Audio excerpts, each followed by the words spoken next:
श्री स्वामी समर्थ सगळ्यांना। तर आज मी तुमच्याबरोबर शेअर करते ढोकळ्याची रेसिपी। त्यासाठी मी 1 वाटी चना डाळ, 2 वाटी तांदूळ छान असे भिजत ठेवले होते। रात्रभर भिजल्यानंतर सकाळी मिक्सरच्या भांड्यामध्ये चना डाळ आणि तांदूळ थोडं पाणी घालून बारीक वाटण करून घेतलेलं आहे। संपूर्ण पीठ मी असं बारीक करून घेतलं। त्यामध्ये पाव चमचा हळद पावडर घालून व्यवस्थित मिक्स करून घेत आहे। दिवसभरासाठी फर्मेट करायला मी सोडून दिलेलं आहे।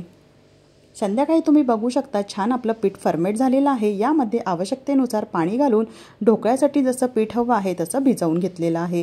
यामध्ये चवीनुसार मीठ, 1 चमचा साखर आणि 2 चमचे तेल घालून मिक्स करून घेत आहे।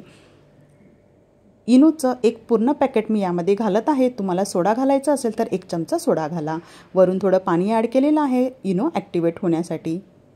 मिक्स करून घेऊया आणि लगेचच ढोकळा वाफवायला घेऊया। त्यासाठी ताटाला मी तेल लावून घेतलेलं आहे। ढोकळ्याचं थोडं पीठ यामध्ये घालून घेतलं आहे आणि ढोकळा लगेच वाफवायला ठेवूया। वाफवण्यासाठी आपल्याला जवळपास 20 ते 25 मिनिटं लागतात मीडियम फ्लेमला। 20 ते 25 मिनिटांनंतर मी चेक करत आहे। आपला ढोकळा जो आहे तो रेडी झालेला आहे। एखादी सुरी किंवा टूथपिक घालून तुम्ही चेक करू शकता। ढोकळा थंड करण्यासाठी ठेवलेला आहे आणि आपण तडका करून घेऊया। 2 चमचे तेल घेतलेलं आहे। याच्यामध्ये 1 चमचा मोहरी व्यवस्थित फुलल्यानंतर यामध्ये 4 ते 5 हिरवी मिरची बारीक कट करून घातलेली आहे। गॅस बंद केलेला आहे कारण आपलं तेल जे आहे ते कडकडीत गरम झालेलं आहे। त्याच्यामध्ये कढीपत्ता घातलेला आहे आणि आपण याच्यामध्ये 1 चमचा साखर ॲड करूया। त्यानंतर लगेचच पाणी सुद्धा ॲड करूया।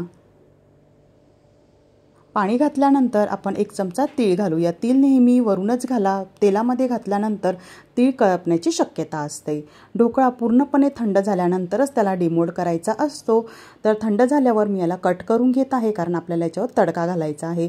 तडका घालण्याआधी कट करून घ्यावा म्हणजे तडका आपला पूर्ण आतमध्ये शोषला जातो ढोकळ्याच्या आणि ढोकळा सॉफ्ट होतो। तर बघा तुम्हाला एक पीस दाखवत आहे। खूप छान असा स्पॉन्जी आपल्याला ढोकळा तयार झालेला आहे।